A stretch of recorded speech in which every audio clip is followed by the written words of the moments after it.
Hello friends, you are welcome to today's science class. I remain your science teacher, Mr. Udin Napoleon. Today we have a very interesting topic as usual, and the topic today for us is geocentric or heliocentric. It's a question.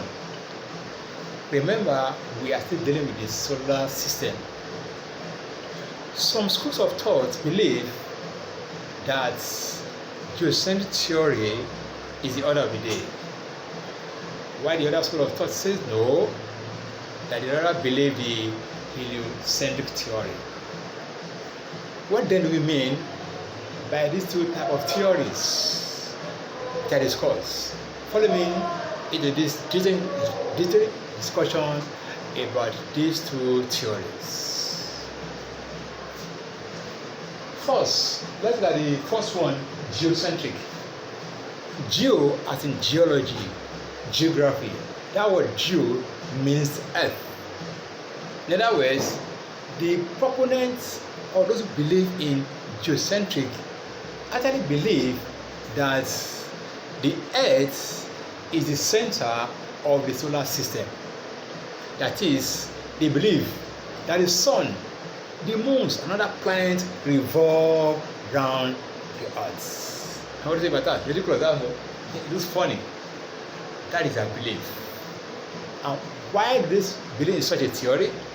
They say because the earth does not show any apparent movement, whereas to them, the sun, the moon, shows apparent movement.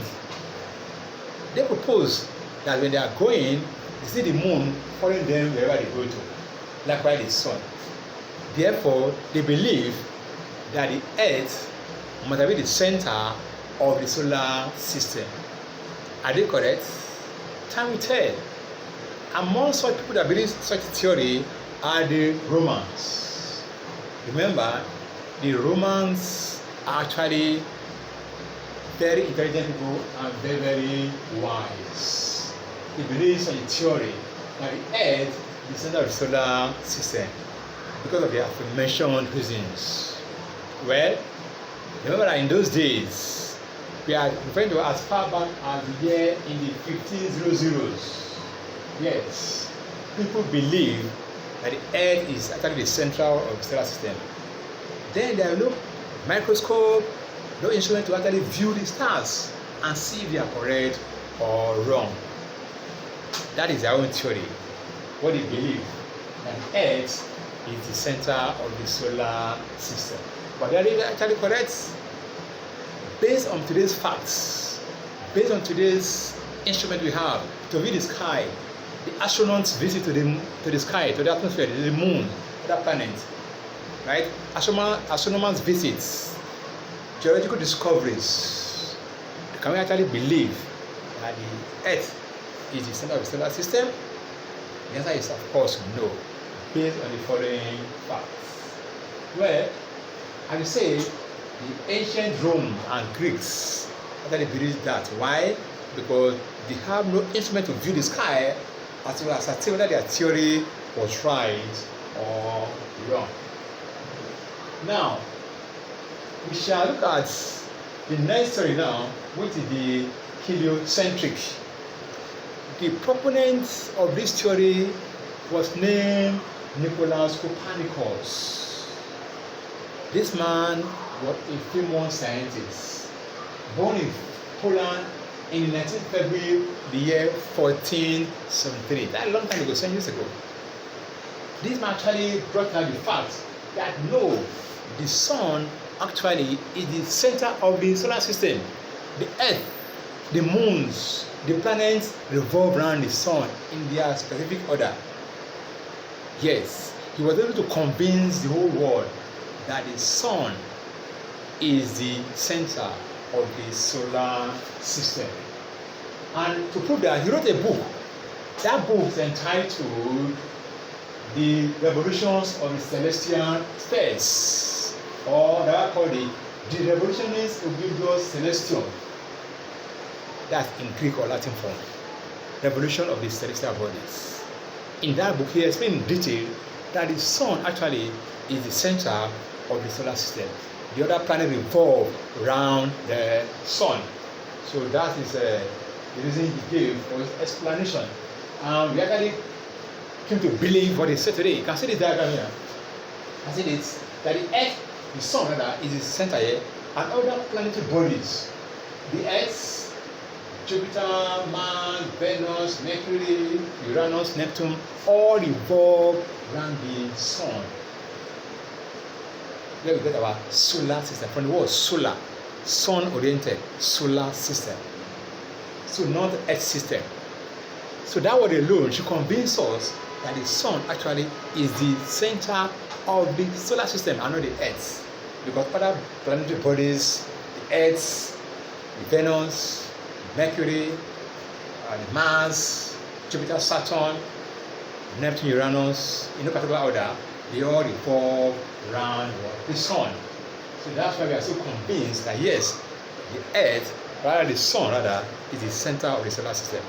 And to help this man out, after he died, another scientist, famous, very famous, Galileo Galilei, came up with his own discoveries, with a telescope, viewing the skies, and said yes, he is convinced, or he was convinced rather, that the sun actually does not move.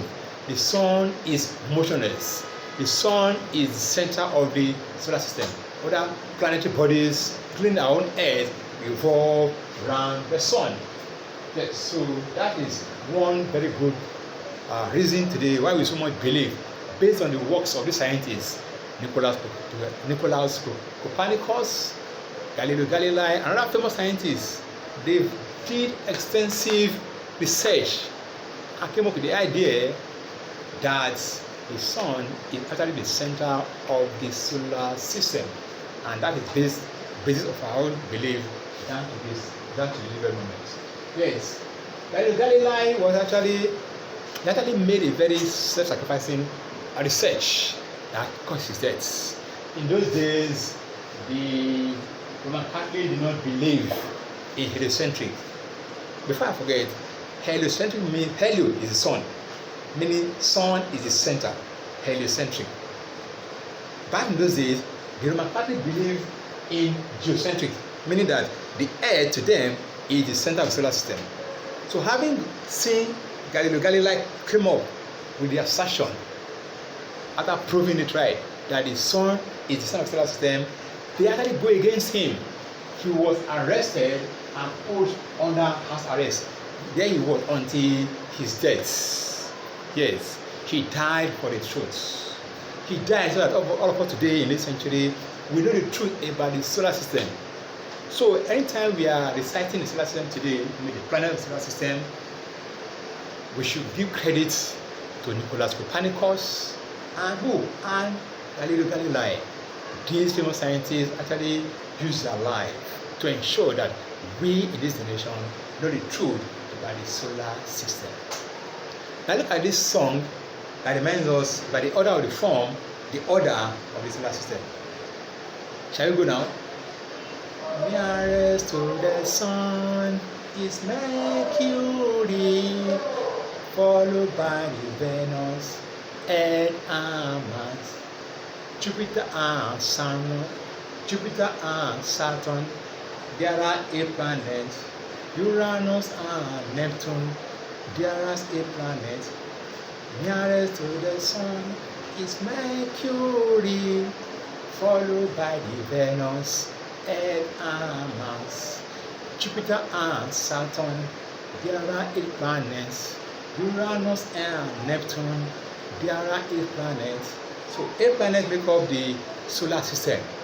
And thank God once again to people like Nicolaus Copernicus and Galileo Galilei, who were able to convince humans that the sun is the center of the solar system. That was solar, come from the sun. There's solar energy, solar panel, and so on and so forth. So friends in the school, friends at home, friends anywhere, want to believe and know that the solar system comprises of 8 planets and their moons and their satellites, and that the sun remains the center of the solar system. all other planetary bodies, including our own very Earth, orbit the sun, and it takes the Earth 365.25 days to revolve around the sun. You have me right? Yes, 365.25 days. That is 365 days. So normally, because of that fraction 0.25 days, we normally say 365 days make 1 year, 366 days make 1 leap year. How do we come about that leap year? That 0.25 days, if you add together in 4 places, give you a day. So when you add a day to 365, give you 366. That's why we say that the leap year occurs every 4 years. That 0.5 multiplied by 4 gives you just 1 day. If you add 1 day to 365, gives you 366 days. So 366 days make 1 leap year.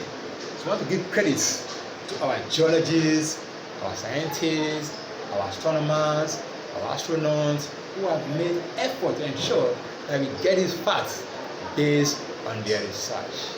So friends, at home, in school, in our next class, we shall learn more about the solar system. Yes, we shall learn more about the days that it takes each planet to revolve or orbit the sun. We shall look at the Earth years of planets like Jupiter, like Neptune, Uranus to orbit the sun, and see why do they follow such an order without them clashing against themselves. So this is how we end the class today. We'll see ourselves in the next science class. Have a great day and bye for now.